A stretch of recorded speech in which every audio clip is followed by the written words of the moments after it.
You're listening to the Pace Radio Network here at paceradio.net. The views expressed by the individuals during this broadcast are their own opinions, and they may not be the same as those of their group or other organizations they may be involved with. All medical advice during our broadcast is not a medical opinion and should be checked with your medical physician.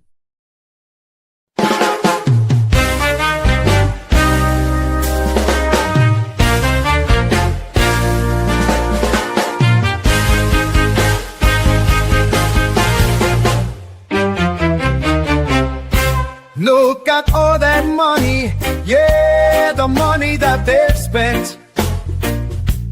Take another look and take some time for hemp. Don't cut trees for paper, 'cause it hurts the environment.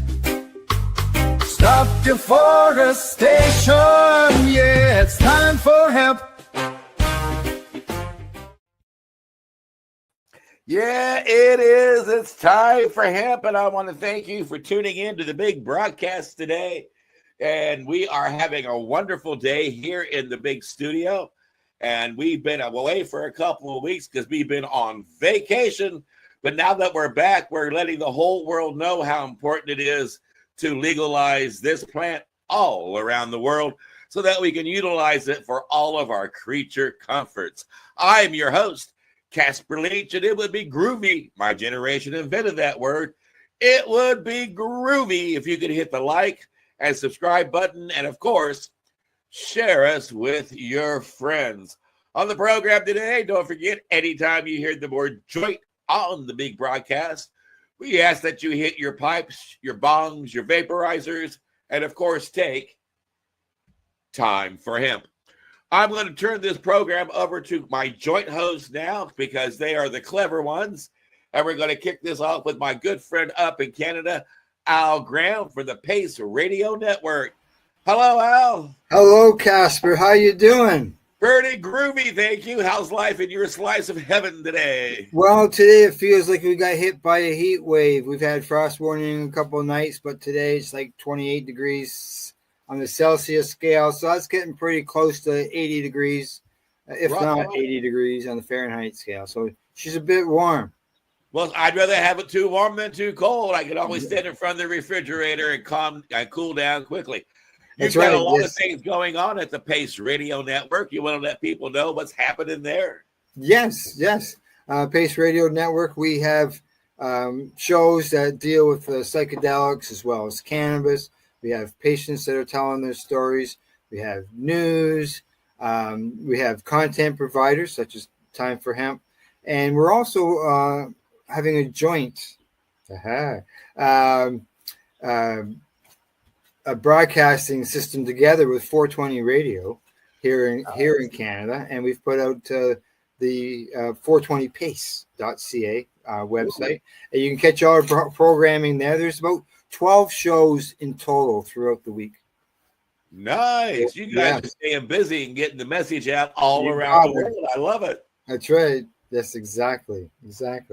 And we've also got another fantastic joint host on the big broadcast.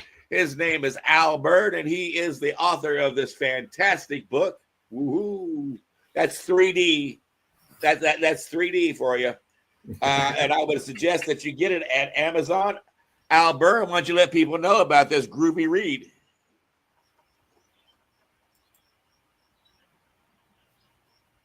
You're muted, Al. You're muted.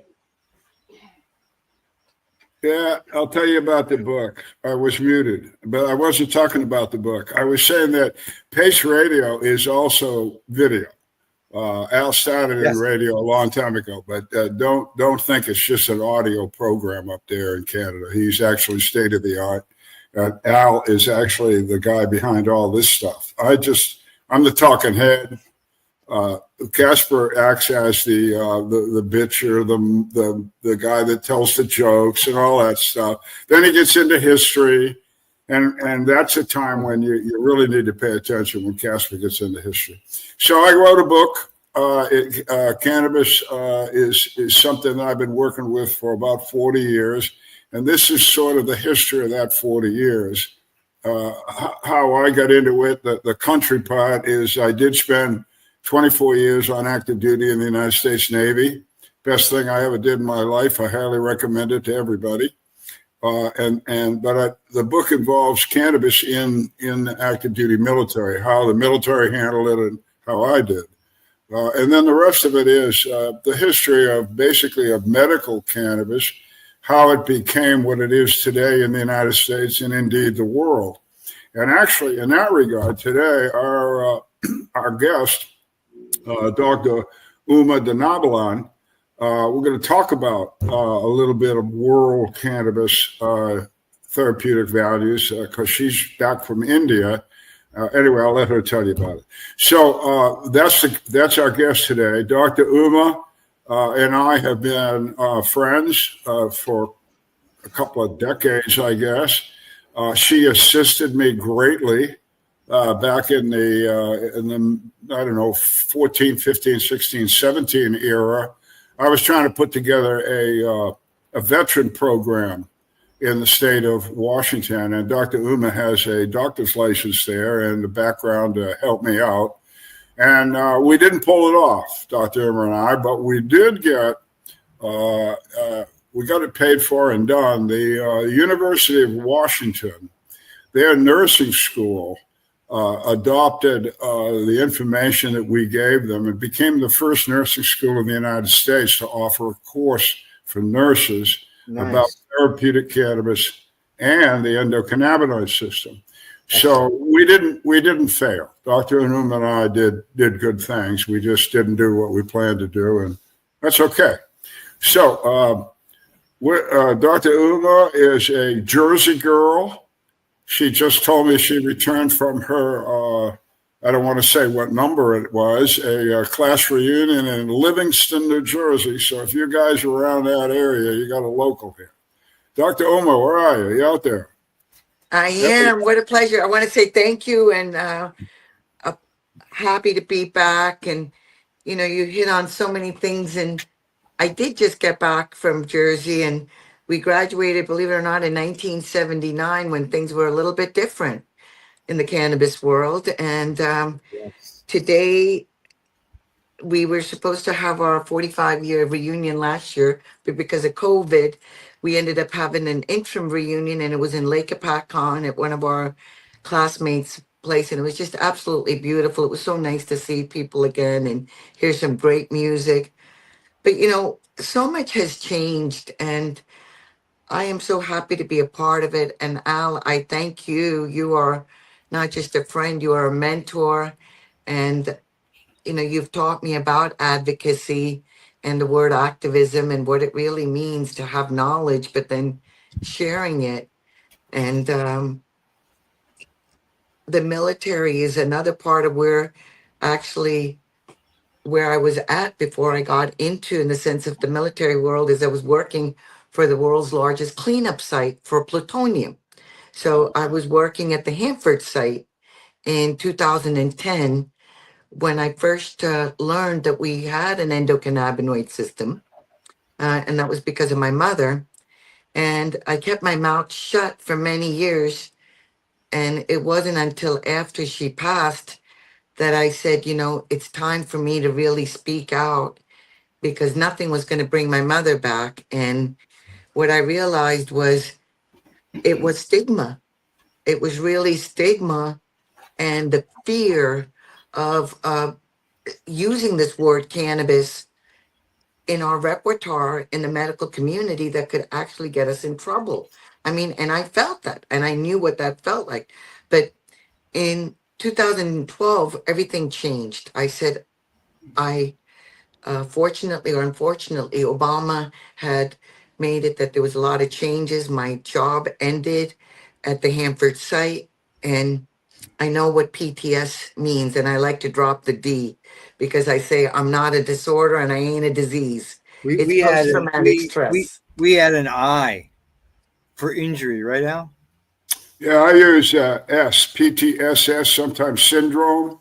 But Dr. Uma and I have discussed this many times. The D, and correct me if I'm wrong. We got a medical doctor here, so I'm not going to push my button here too much. But I think that you can be born with a disorder. Am I correct? Absolutely. And that's what I'm saying to you, Yeah. So but there you go. this is not something that, when I look at trauma and the word PTS, I look at it as it's something happened and therefore there's an effect of it. But this is what's really fascinating is the fact that everybody's brain is not the same. Thank God for that, right? Because what we've learned is that, there's four of us here and all four of us can witness something happen, but how we recover and how we respond to it and how we react and how we remember it can be very different. And what's really the research has found is that when somebody has had that kind of post-traumatic stress, their brain receptors change. It's like a garden grows. There's more receptors. So this is where I learned why cannabis works so beautifully for people with trauma and why it's able to actually help patients versus, so many drugs are given for patients with mental health issues. And I'm not saying that there's not a role for medications. And I always say that. Please understand what I mean. I'm not saying that there's not a role for medication. I just feel that cannabis has been around much longer and well studied, and it works with its own system in our body. Can I ask you a question, please? Please. You just said something. Every time I talk to a guest, or every time I talk to you, boy, I learn something. I think I just learned something. I want to make sure I learned it. You're saying that a traumatic brain creates extra receptors somehow to protect itself or something from trauma, whatever it is, it does it. So because the cannabis can pass through the blood vessels and all, what do they call that? In the blood-brain barrier. Yeah, that thing. They can pass through that, and they can actually indicate on these other receptors on a one-to-one basis. Is that what we're hearing? Absolutely. So I had given a lecture for the Society of Cannabis Clinicians early on, and one of the lectures was about post-traumatic stress and about cannabis and why it works. And, post-traumatic stress has been called different names, shock syndromes and bombshells. There's been different names as we've called it throughout the years. But the ultimate thing is there is a change that happens in people that actually suffer with it. I always look at the analogy of watching a burning building. We can all watch a burning building, but for some people, even the smell of smoke can trigger a certain reaction, or even the sound of an engine passing by, a fire engine, can trigger. And this is where, with people with trauma, they have different triggers. And this is where cannabis I look at it for three modes. It can be used for prevention, it can be used for maintenance and treatment. So this is where cannabis can be used for multiple facets of trauma. It's just so we understand, because we're talking a military conversation here, but trauma is trauma, folks. That's a car wreck, or you see somebody terribly hurt, or you fall off a ladder and you hurt the hell out of yourself because you fell down the flights and you bounced around on the way. That's trauma. Military trauma may be more intense, and it's often the problem with military trauma is it's repetitive. And other traumas may be just unique at a moment. But as long as we understand out there in the audience that trauma is trauma. Absolutely. Yeah, exactly. And how different people recover is also different, and this is where I look at, again, cannabis as a tool. What I also wanted to mention is the word that you said that, this is a system that most people don't even get taught about in the medical community. And I didn't learn about this. I have a bunch of initials behind my name. I even have that 7 letters called Harvard. And, I went to medical school in this country. I did research for so many years.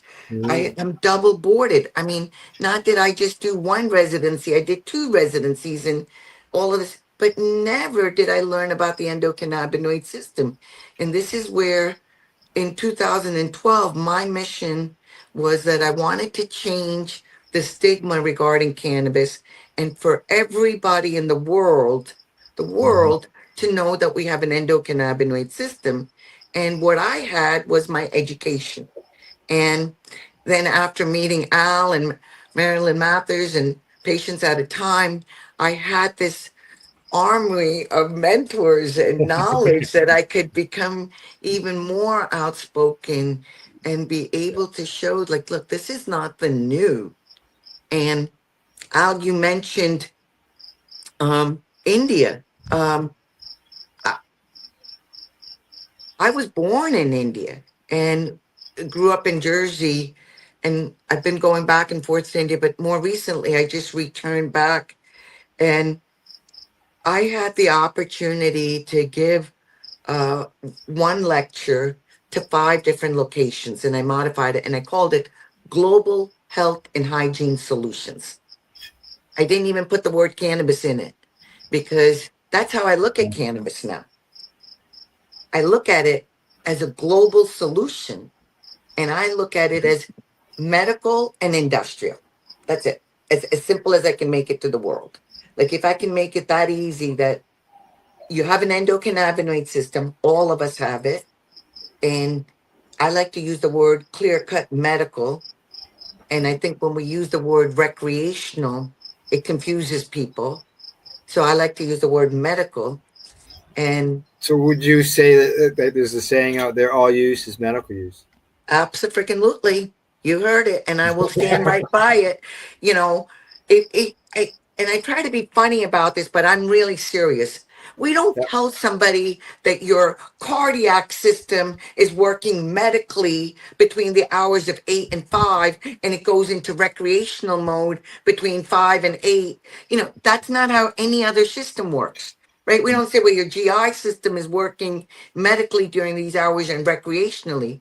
So I think we're confusing people. I think if we could just say, look, it's medical, period. You know, how you use a medicine, to me, food is medicine, right? Yeah. And cannabis is food and medicine to me. I make it as simple as that.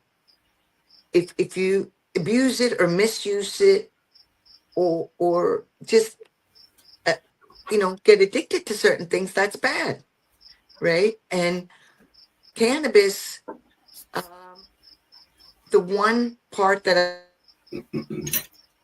I can say is that in India, it's been part of Ayurvedic medicine, and William O'Shaughnessy first learned about this plant in 1833, talking about history in Calcutta.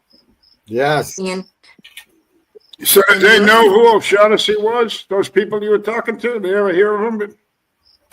yeah, I think they, of course, knew, but if not, like, you know, the Ayurvedic doctors, like I got to speak to allopathic doctors, I got to speak to scientists, got to speak to Ayurvedic doctors, Siddha doctors, patients, and just general politicians there, you know, different people and students. And some of them didn't know, but I think I look at it as like I want to evoke curiosity in people. Yeah, well, it gets them asking questions. And when they ask questions, people learn. So how are you? Okay, all cannabis use is medicine. That's Dennis Perone. I think it's the first time I ever came across that. Dennis was, of course, a hell of a good guy, a vet, and worked out of San Francisco. He's famous. But I thought he was taken to task for that, even by marijuana. Back then we called it marijuana, but cannabis activists. And they took him to task for that. And these were people that were very much interested in legalization for the sake of legalization, freedom. And I got no problem with any of that. But Dennis was, I was working on the medical cannabis issue when Dennis said that. And I called him up and I said, that's can I say this? Oh, no, we can't swear anymore. We got to go on a different TV program. Anyway, I told him, this is blank, really good that you said that, Dennis. Thank you so much. So anyway, I didn't mean to interrupt, but so the Indian medical community, research community was open to you or reluctant, or how would you classify their reactions? Well, the people that come and want to hear you speak are curious, or, you got all of the people there, but they were curious. And the thing that's really, to me, a huge opportunity is that India is 1.5 billion people, folks. Okay. Yeah. If you look at America as Good Lord, 3 how million, big is India? 1.5 billion is what I'm calling it. Okay. Maybe Don't give you or take. people have TV? Don't you have any other hobby besides reading? Let me tell you, I was amazed, Casper. I was like shocked. My mouth like almost hit the ground. I went to like some cities and saw malls, and I could not believe the way people are spending money in some of these cities. Okay, because it's the young. And what's really blows my freaking mind is the fact that politicians are supporting alcohol. Okay, alcohol is just rampant there. And it sounded like reefer madness to me going back, because they're like propagating all these cannabis commercials to be cannabis is the problem, and it's cannabis that's the problem. But what we have is alcohol rampantly available. Well, that explains why there's so many people there. You get drunk and you start breeding. Well, they've been breeding even before alcohol came about as being legal. Okay, so that's a different conversation. But no, it brings about, the fact that we are such a large community of people, and we have all the freaking illnesses that we are seeing with chronic conditions: obesity, hypertension, diabetes, hyperlipidemia, mental health issues, folks. This is a worldwide problem. Yeah. And Yeah. in mental health, people are self-medicating with alcohol. So how are you getting the message out? Are you like doing smoke signals, pounding on a drum, jumping up and down, standing on a corner with a microphone? How do you spread the word? Well, I want to go back, first of all. I really want to go back, and I feel that I feel like I've helped move the needle this much maybe in the world so far by being able to talk about it from a medical doctor's perspective, to say, listen, folks, like, look, doctors, the average doctor is not talking about it because they're literally under medical handcuffs. They work for federal institutions. They work for a hospital. They work for a university. They work for an insurance company. I don't work for any of those entities. So you're unleashed. You can say what you like. You're not being muted. So the insurance companies and the universities aren't even open to this, even though it is an obvious way of taking care of medical problems? Well, it's really an interesting line that I've seen this transition since 2012. I can tell you that much. Before, pain clinics used to hang up the phone on me when I would call, right? Because they looked at us as, the patient tested positive for THC. We're going to cut them off of their opioids. And I'm like, you can't do that, right? And they would hang up the phone. Now, those pain clinics have transitioned, they're saying to those patients that test positive, go get a medical card. And if you have a medical card, we'll write your write your prescription for your opioids, as long as you have the recommendation. The pain clinics call me up and say, Dr. Uma, will you see this patient for us? Things are changing, Doctors are referring the patients, oncologists, pediatric doctors are looking at this for seizure patients, for cancer patients. They're looking at it for patients that have Parkinson's, Alzheimer's. The family members are looking at cannabis. But what you just said there is a little, the pain clinics. I'm going there. You got docs in the pain clinic, and they're supposed to know about drugs. Painkillers. All right. Well, Yeah. cannabis is a hell of a painkiller. I think everybody that knows anything at all, if you got pain, you need cannabis, try that first. But they're also referring to you. So this brings me to the point again that unlike the American Nurses Association, the American Medical Association, for probably all the reasons that Dr. Uma has enumerated here, is not educated about cannabis and its total therapeutic value, including pain clinics who deal with pain, which is astounding to me. Well, it's good news that they're actually willing to talk to you or send patients to you, but it's bad news to me that they don't know the answers themselves. Well, it's a conflict of interest. You know, they're writing out the prescriptions that are federally being reimbursed, and I'm writing a recommendation that's not being reimbursed. Yeah. Okay. Well, that's it. Follow the money. Yeah. Yeah. All right, Yeah. now- Then you don't get those extra perks and benefits by signing a cannabis license like you do when you're dealing with prescriptions. Now, No. having 1.5 billion people there, are you like the only doctor who can write a script? Because you must have a long line outside your office door if you do. Well, it's really interesting. I cannot practice medicine as of yet. I hope to get my rights to be able to write recommendations or prescription in India, because in India, doctors, just like here, the allopathic doctors are reluctant because they can write their prescriptions and get a kickback from the drug companies, I'm sure, just like every other drug What? companies, you Yeah. know. That's what I was. So let's just be real about that. The other thing is like the same thing. They're not being taught about it, so it's still not accepted. But what's real is the fact that the Ayurvedic doctors have been able to have their own repertoire of their medicine, okay? Because the government is, because of our United States of America and the Single Convention Act, again, a little bit of history, India was the last country to accept the Single Convention Act, making that you had to prohibit cannabis. And so in 1985, India created where the leaves of the plants fell into the Food and Cosmetics Act, and the rest of the plant fell into the Narcotics Drug Act. So that's where cannabis is as far as those parts. And a few companies are making products that are using the leaves and the leaf extracts, which they get from the government. All right. Yeah, we we've just also had. got- Do you we've know, also- I Doctor? don't mean to interrupt, but we've also got hemp here legalized to grow for fuel, foods, clothing.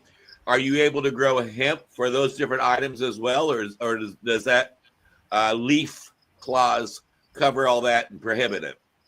You got it. And so, you know, this is where, at this point, the way I look at it is there's one of me, right? And there's 1.5 billion people.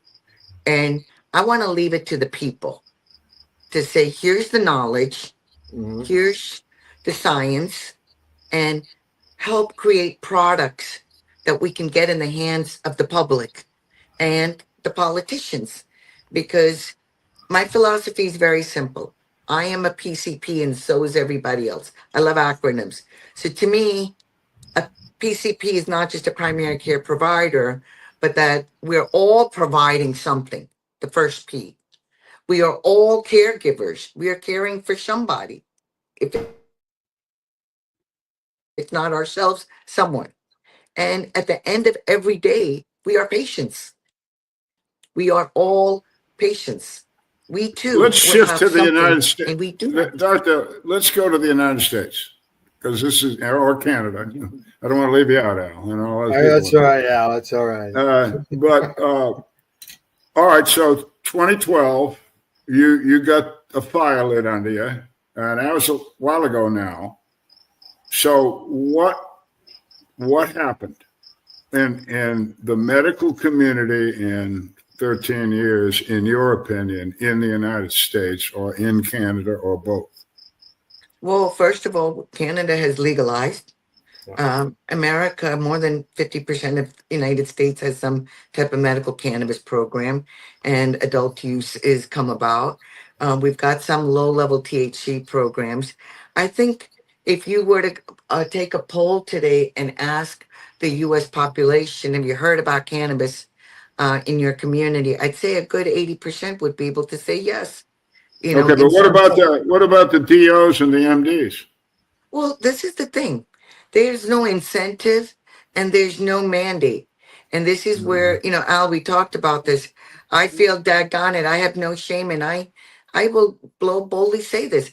I think they should mandate every healthcare provider, when they renew their medical license, that they need to take a 15-minute course and before they get their license issued. That worked for me. I want to point out to, pardon me, I want to put out to the audience that twice the American Nurses Association, which is huge, is almost 3 million RNs in this country, not enough, but there's a bunch of them.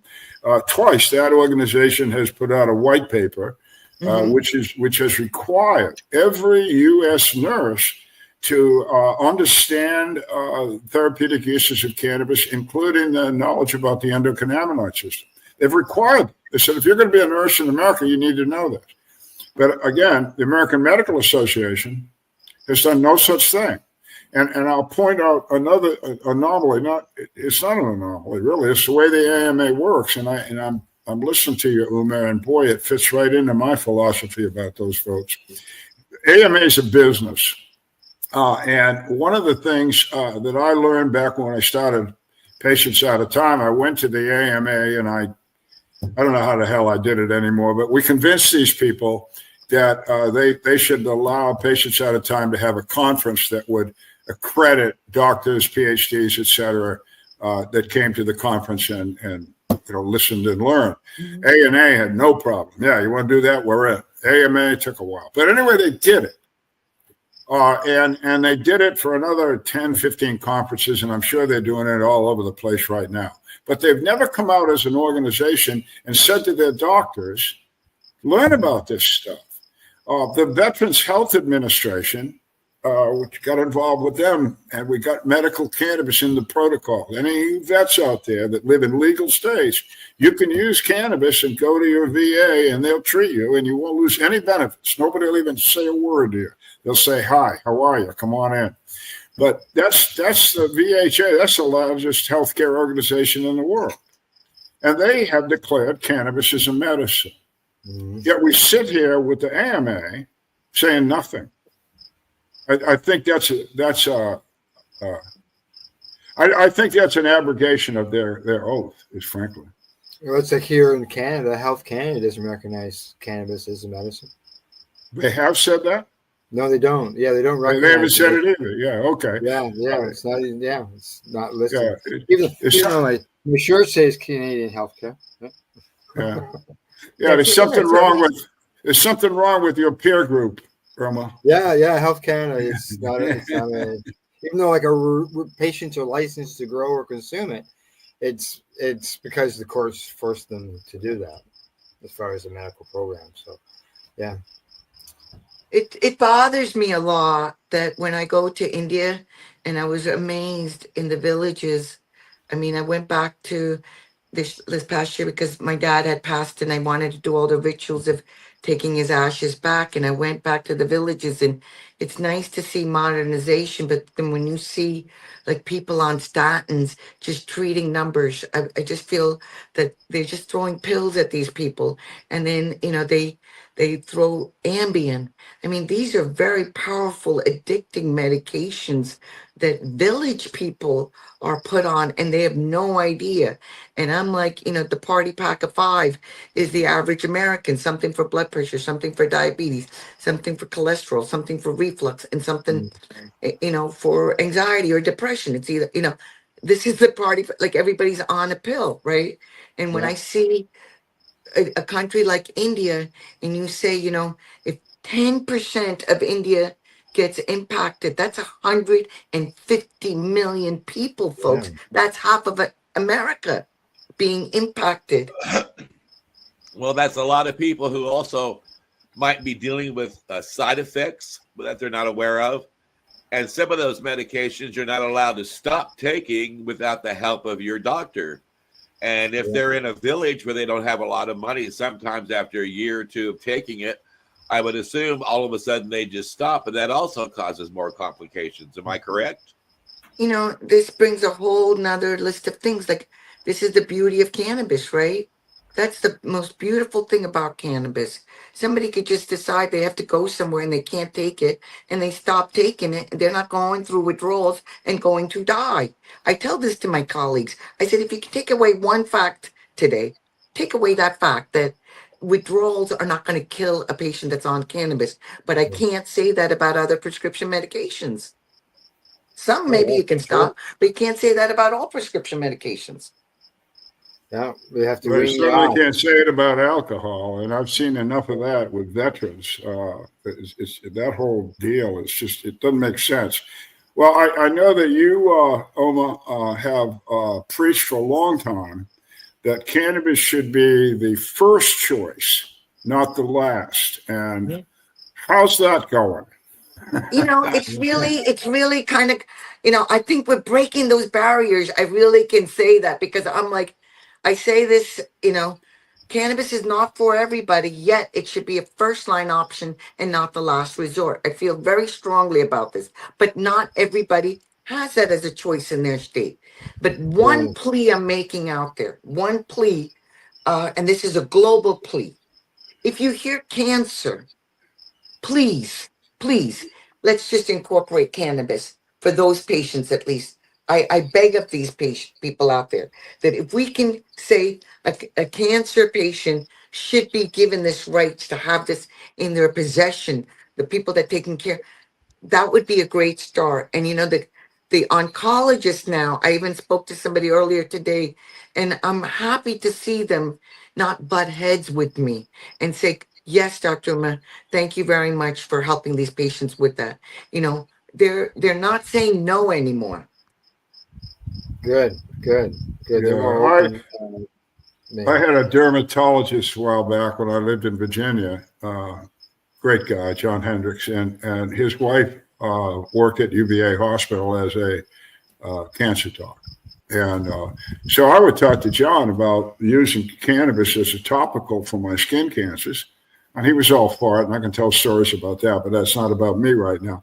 But again, the oncologist, he went and told his wife, you know, his wife, they're docs. So he talked about, and she called me up one day, and she went after learning.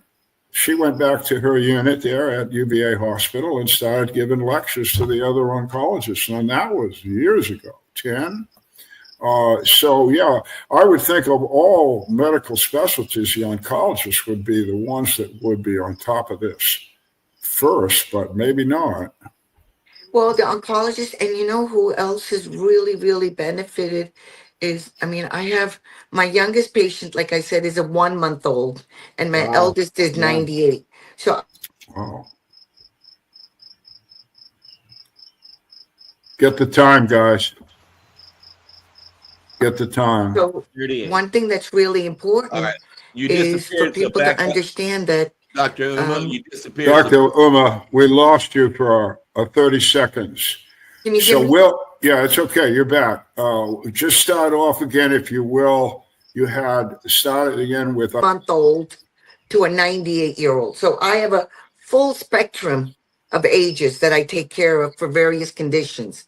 So among the younger population, the most common things that we're using it for with the younger population is cancer, which is, I would say, in both edges within the young and the elder population is cancer. And then we see also seizure and autism among the younger population. And now with this whole autism spectrum disorder, believe it or not, we're seeing more adults with this new diagnosis that are also using cannabis. But the thing that's really amazing is that my Alzheimer's patients, my Parkinson's patients that would have ended up maybe in a nursing home are now being able to be kept at home and cared for by their family members and be able to have that family lifestyle versus being sent off to a nursing home and being isolated. Okay, wait a minute. I got a couple of questions here because you just hit on a couple of problems a couple of friends of mine have.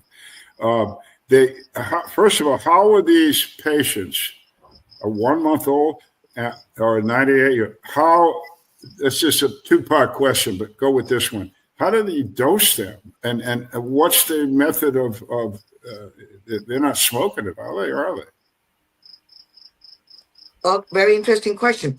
So I don't use the word dose at all. Okay. Dr. Uma uses the word dose when it comes to pharmaceutical drugs, because every daggone time, if you stamp that pill or make that capsule it's got the same freaking dose, right? 500 milligrams, 200 milligrams. But when it comes to cannabis, Dr. Uma uses the word titrate. Titrate. I'm a chemical engineer's daughter. So it means one puff, one drop, one little piece, one, piece, whatever it is, start somewhere. So with my babies, we start with a diluted version of FECO, which is full extract cannabis oil, because that's easy for me, because I can explain to a parent, take one syringe, dilute it with 10 ml of whatever vehicle that I want to use for them, many cases coconut oil, and I can tell them how to start with something like that and say, start with a rice grain, or start with a half, or start with, make it into a pellet and start there. With patients that don't want to use inhalation, but they have pain, I could start with a topical. Like you said, the skin, the largest organ system, is a beautiful delivery system.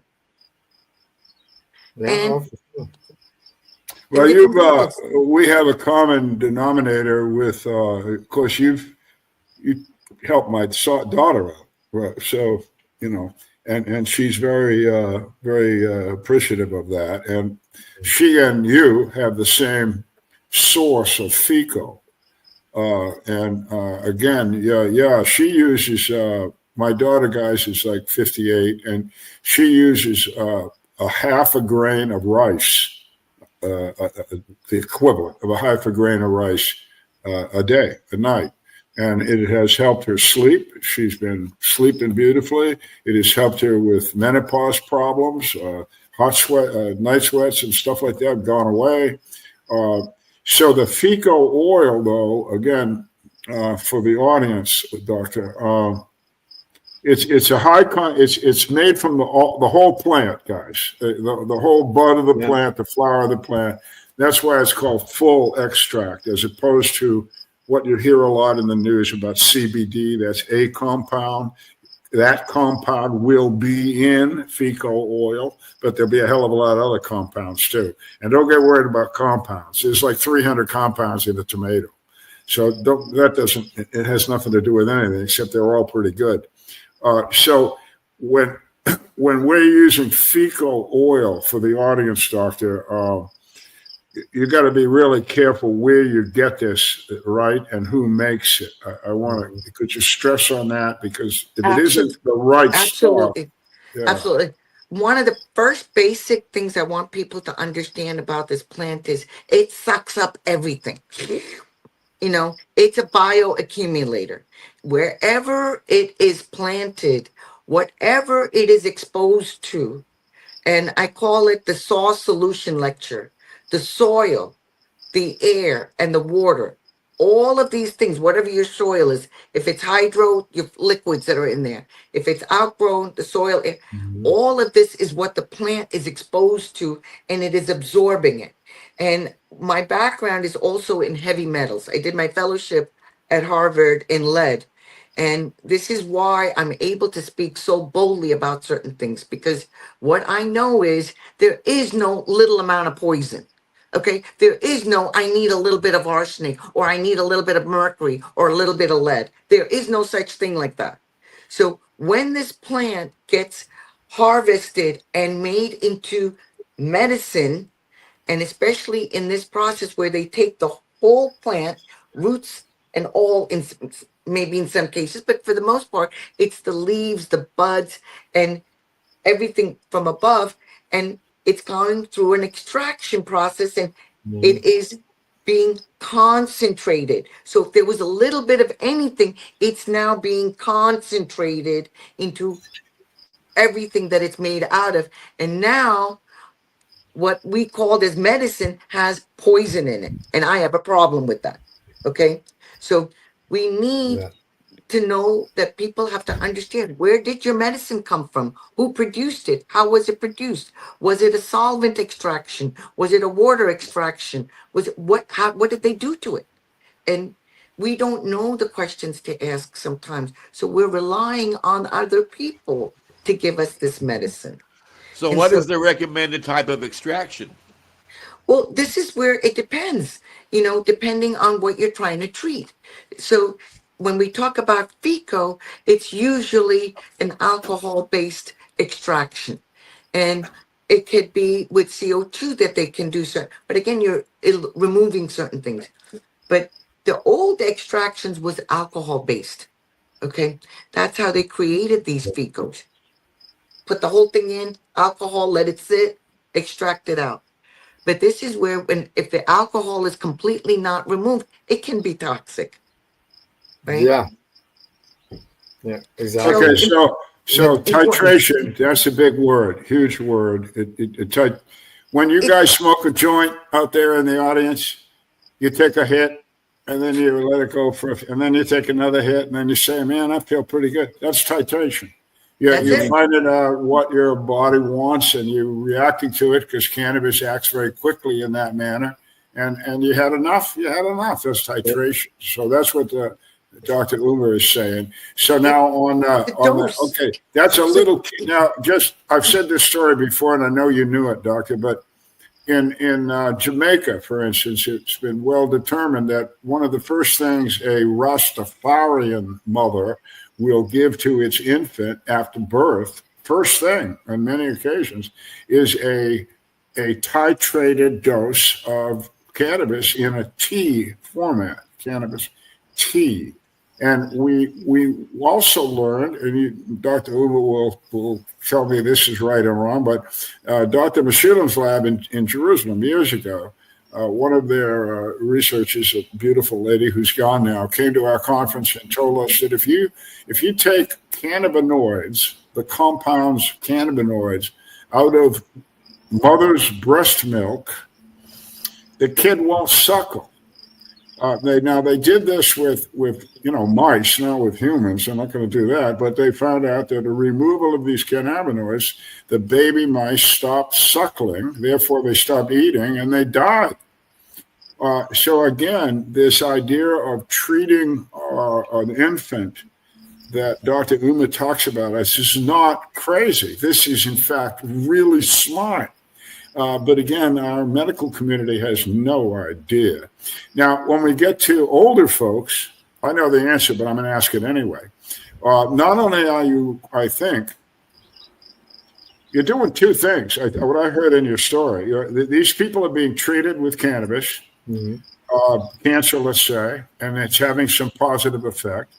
I assume, because of my knowledge, and you're going to tell me that they're also just feeling better, if I can use that general expression. And they may be a lot better off physically than if they were popping pills and be zombies, which is why they're not in a rest home and they can stay in their own house if they want. Am I right about any of that? Yes, yes, and yes. Okay. And this is what's happening is that, my average population is probably in their 60s. And what I'm really proud to say is that these seniors are sassy, and I gave them a little bit of sass, and they come in with sass, and they come in with their attitude. And it's really interesting because some of them, I have 3 sets of patients that walk in through my door. Patients that are cannabis naive, like never used cannabis in their life, or self-medicating, where they're using it and they're using it with purpose of what they get out of it. And then patients sort of like in my age group where we used it when we were younger and they're coming back to it. So there's like populations that I have to deal with. And my seniors are really exciting because they know, they've been around the block. They see the pills and they come in there, not just one or two pills. They're on handfuls of pills that they're taking. And when I can tell them, and I am a doctor that knows those pills and work with them and say, this is our plan. After I get their goal, that's the first key thing. I need to know what is their goal when they come to me. And if their goal is to reduce their medications and improve quality of life, come on in. Come on in. Because we will work with them and slowly be able to get them off their pills, slowly get off the side effects of the other pills, because that's what it is. It's the cannabis helps them get off the pills. I call it an exit drug for that reason. I say it's an entrance to a better quality of life. It's an exit drug from pharmaceuticals, narcotics, alcohol, and nicotine. And the list is growing. There are studies that are starting to come out to show that people have been able to substitute cannabis instead of taking opiates, and helping people that are on the street. So they're called, in Canada, we call them cannabis substitution programs. Dr. John, I do have a question here, but I didn't mean to interrupt that. I'll just go. All right. When I go see my doctors, so far, every time they've tried to prescribe a medication for me, whether it be for high blood pressure or a heart problem or a problem with circulation in my body, whatever it is, my first question to them is, what are the side effects? And when they list the side effects, I always tell them, no, thank you. I'll just use cannabis. Now, am I putting my life and my health in peril by ignoring my doctor's advice? Or am I putting my life into a better form of treatment? This really would need more information, okay? But at the end of the day, I tell people, look, you got one body. And I sadly have to say this. The medical community, I call it the triple D right now, okay? When you go to a healthcare provider, they have to make a diagnosis. Why? They have to come up with a code. In this case, it's an ICD-10 code, okay? Based on that code, they're going to say which is your insurance company, and then they'll give you a drug, okay? Depending on your insurance company. Is it a tier one, what do you can let the insurance company allow you? And they will start you with a dose, okay? So this is what I tell patients. You're right. Once you have a condition, they are going to give you that. They're going to have to, because that's what you have to do. Does it mean that you don't need those drugs? Maybe you do, maybe you don't. But do you need that much? And do we have to look at can we look at your diet first? Can we take the time and say, what the frig are you eating? What are you not eating? What are you drinking? What are you not drinking? Are you getting out in the sunlight? Are you depressed? Do you have some community? This is where the art of medicine is gone, Casper. And I feel like all doctors have is 15 minutes, if they're lucky, to come up with a diagnosis and a drug, sadly to say. So this is why my patients, not only do they go home with a certificate, they go home with knowledge and advocacy in their hands. They go in saying, this is what Dr. Uma told me, and I want to review my lab work. I want to know what are my other options. Have we looked at these other things? And that's all I can do. But this is what's beautiful and why I love what I do. When I teach my patients something, I say, please share it with 10 other people. So it's reach one, teach 10.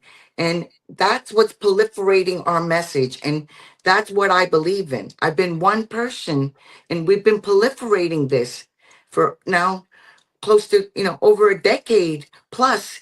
But I feel they're hearing me. And my proof is my patients.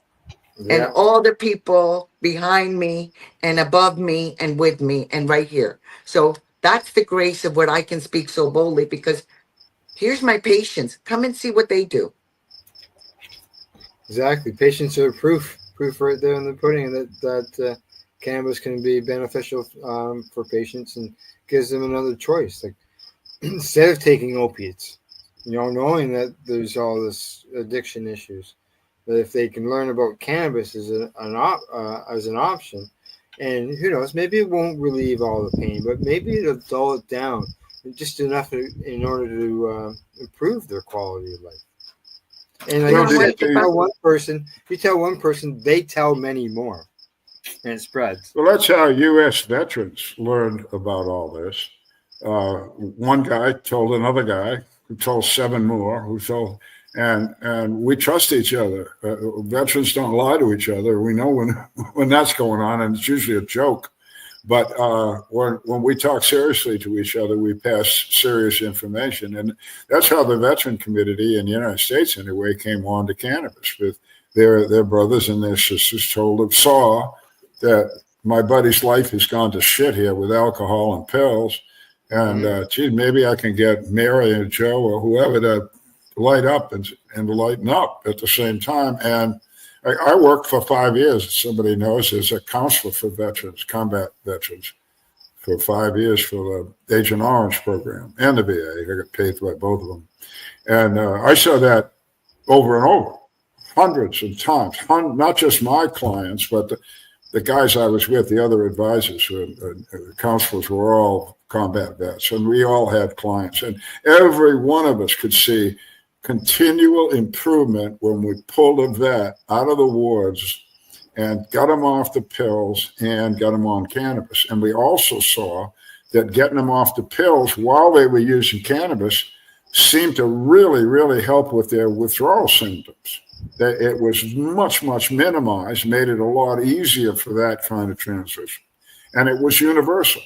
And that's why some of you all can look this up, but there's 7 or 8 years of veterans' voices on timeforhemp.com that I did with a guy named Mike Kravitz, great friend, great vet. And we interviewed hundreds and hundreds and hundreds of veterans or their caregivers, like Dr. Uma, or their spouse or their kid or their boss or their friend.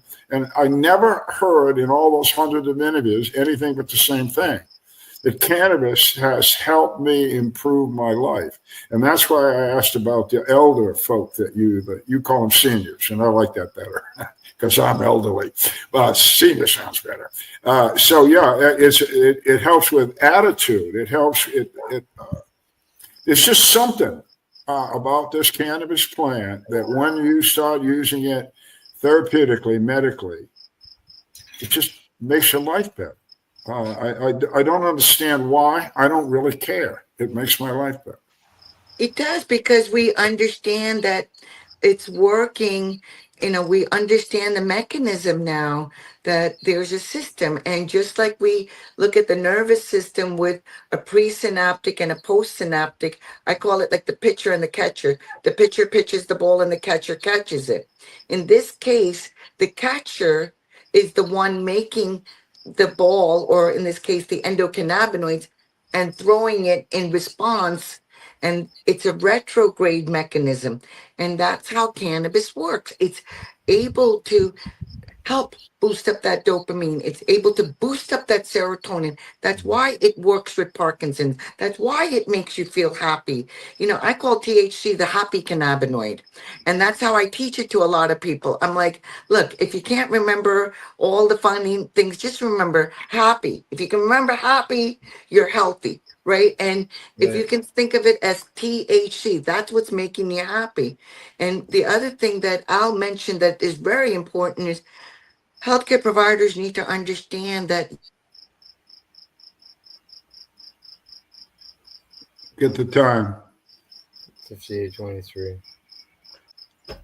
Can you hear me? Yes. Okay, sorry about that. So That's all right. the first drop of breast milk has the beautiful molecule that I'll mention called anandamide, which mimics THC.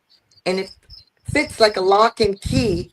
And that's why it works to help us to be at ease. When we are not at ease, we are at dis-ease. And that's another takeaway message that the endocannabinoid system is about. It helps each of us to be at ease, and different people have different eases. That's why one day you might need more, one day you might need less of your cannabinoids. Runner's high, that gives you the same type of cannabinoids that boost you to make you feel happy.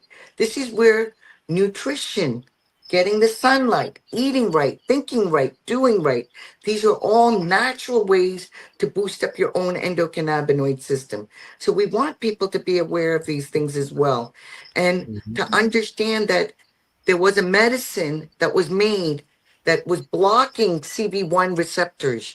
It came out in Europe. It was a drug that was created.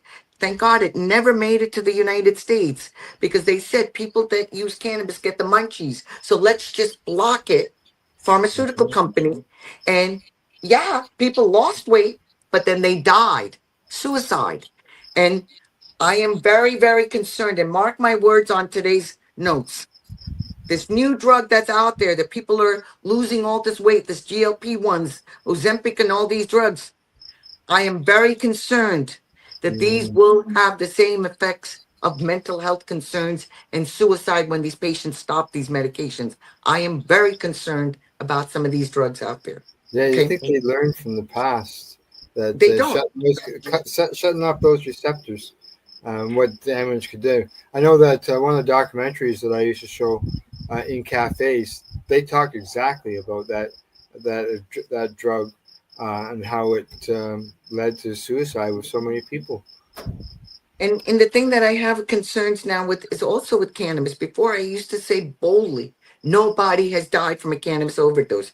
Now I'm concerned. What's in the solvents? What's in the residuals? What are they spraying the cannabis in the dispensaries? What are they remediating it? They're radiating this cannabis in the stores. We don't know the effects of this long term.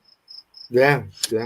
Doctor, we got to quit pretty quick here, but we want to put up some information of your, we got that, Al? Yeah, I'm working on it there. All right. Tell us what these organizations are about, Doctor.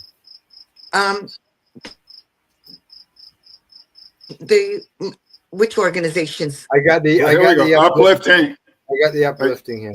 If it's going to bring it up. Okay, let me tell. So I am Dr. Uma Dhanabalan, everybody. I go by Dr. Uma, and I am at Uplifting Health and Wellness. We are a independent clinic. I am a physician. I take care of all ages. I do lectures all over the world. I do expert witness work as well, because this is very important that we do need policymakers to understand the impact of what we can do for our patients in all states. And it is a global issue. We need every healthcare provider to know that we have an endocannabinoid system. And I want to see this mandated. And if you want to reach me, please email me. You can call me, 508-444-2324 is our phone number. You can email us at uplifting health and wellness spelled out at gmail.com. And Al, you know how to get a hold of us too. So always you can get us through Time for Hemp. Absolutely. Yeah. I just want to go back to my Rastafarian mothers giving tea to their infants. I mean, newborns. Yes. I think what you just convinced me that these women are giving this tea to this baby, not so much to get them suckling, because then Rastafarian mothers got to have the right compound in their milk, I would think. But to calm the kid down. I mean, being born's got to be traumatic right off the get-go. I don't remember, but it had to be. and so I think these mothers were is that my right? Is it a calming effect they're looking for, or is it nutrition, you know? All of the above. I think it's a balancing system, and it's keeping them at ease. And, you know, when Dr. Melanie Dreyer went back and did the study, they found those kids were equally, if not more, socialized, and there was no discrepancy in their emotional status, even their intellectual IQs. So all of this thing about the developing brain, your brain is developing till the day we die, folks. So just a leading question, but people out there are going to want to know the answer. So if you're a woman and you're pregnant, is cannabis okay to use during your pregnancy, or would you say, no, hang on, don't do it? I tell people, look, if they're going to prescribe you with Zofran, before they give you Zofran, please go to your cannabis first. But again, state laws, if they drug test you and you're not white, that's a whole nother conversation. So it really depends where you are. But I help patients get pregnant with the use of cannabis also. So I am proud to say Hold on. You mean you're involved in a lot of three ways or what?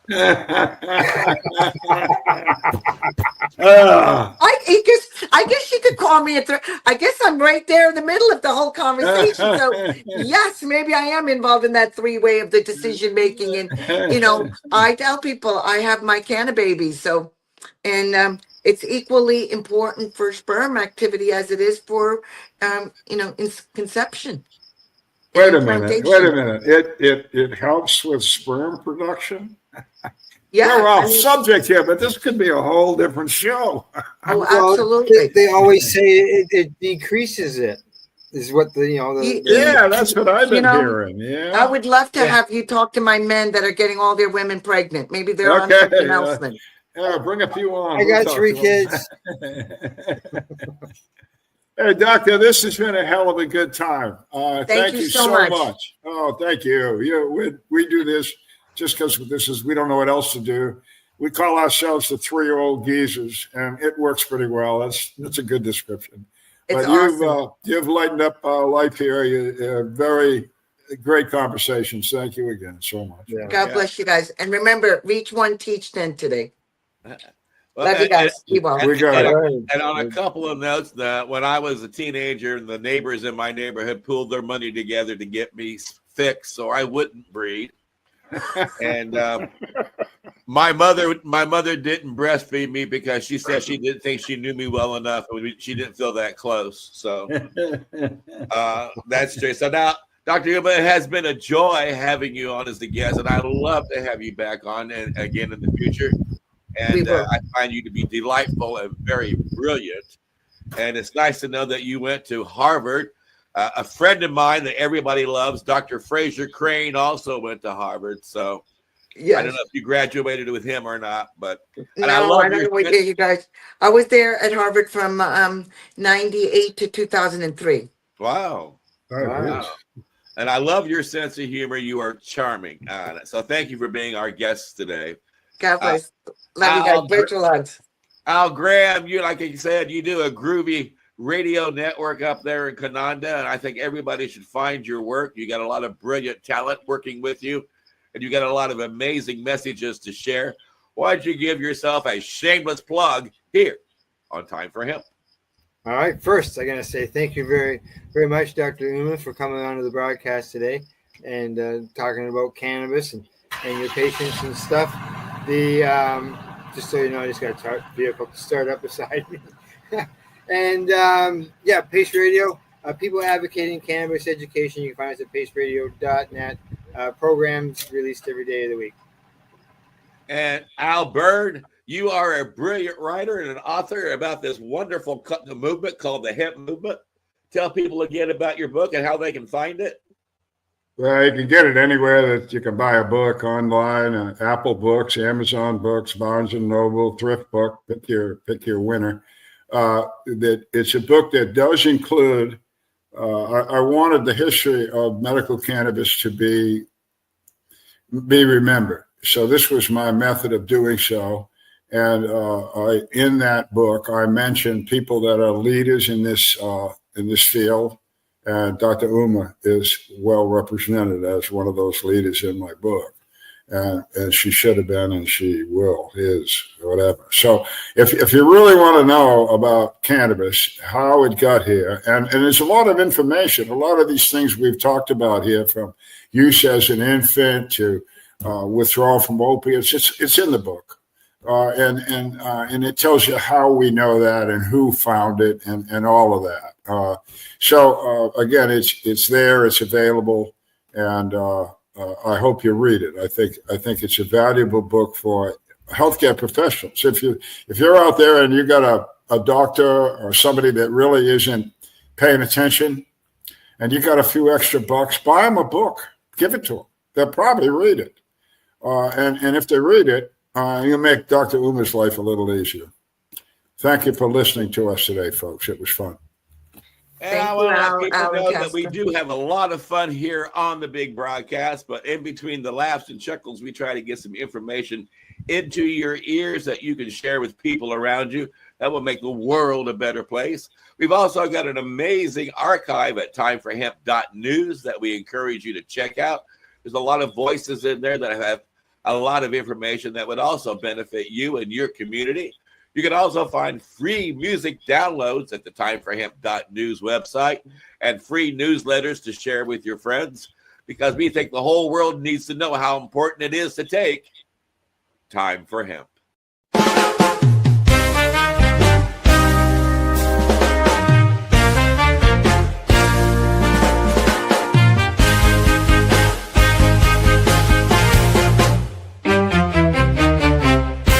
Look at all that money, yeah, the money that they've spent. Take another look and take some time for hemp. Don't cut trees for paper, 'cause it hurts the environment. Stop deforestation, yeah, it's time for hemp.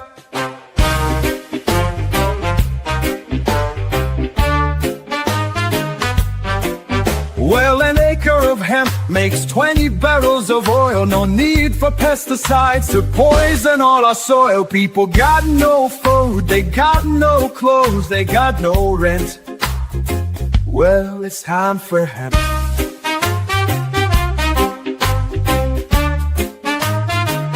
Throughout Earth's history, hemp has been used, no mystery. Hemp was legal to pay your taxes for more than a century. Check your faxes. The founding fathers make sense to me. It's time to grow hemp legally.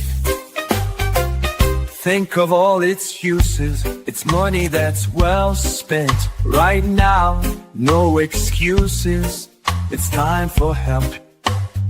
Sustainable green industry, that's our intent. A better place this world will be. It's time for hemp. Fuel and food and clothes and soap, housing, cars, yeah, cars, no joke. Henry Ford built a car of hemp. It's time for us to do it again. People be employed with balanced farming as it's meant. Right now, it's time for hemp.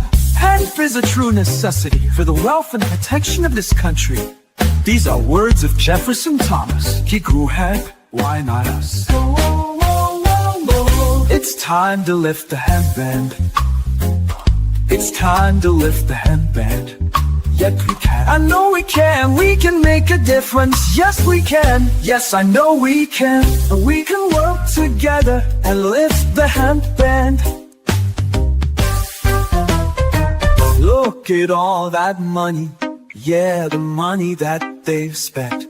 Take another look and take some time for hemp. Don't cut trees for paper, 'cause it hurts the environment. Stop deforestation, yeah, it's time for hemp.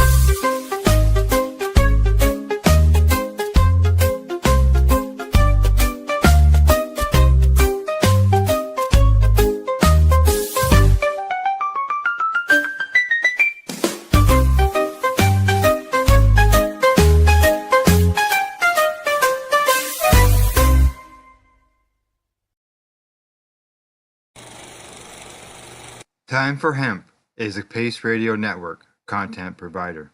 You're listening to the Pace Radio Network here at paceradio.net.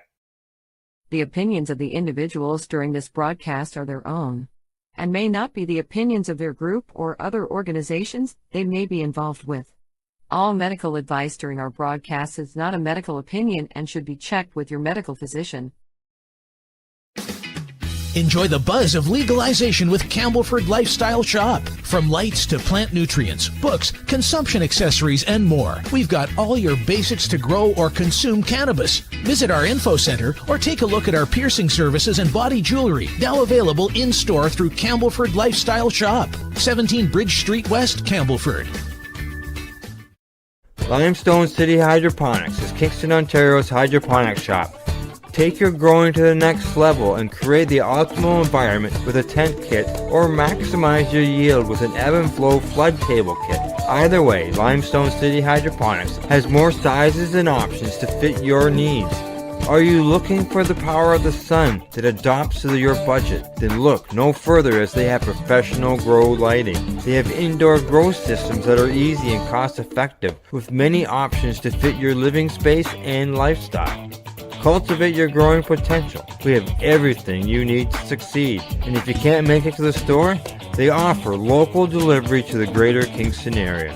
Remember, when you're looking for experts to help you grow, then look no further than the locally owned Limestone City Hydroponics, 105 Sunderland Drive in Kingston, Ontario. Call them at 613-548-0420. We are people advocating cannabis education here at paceradio.net.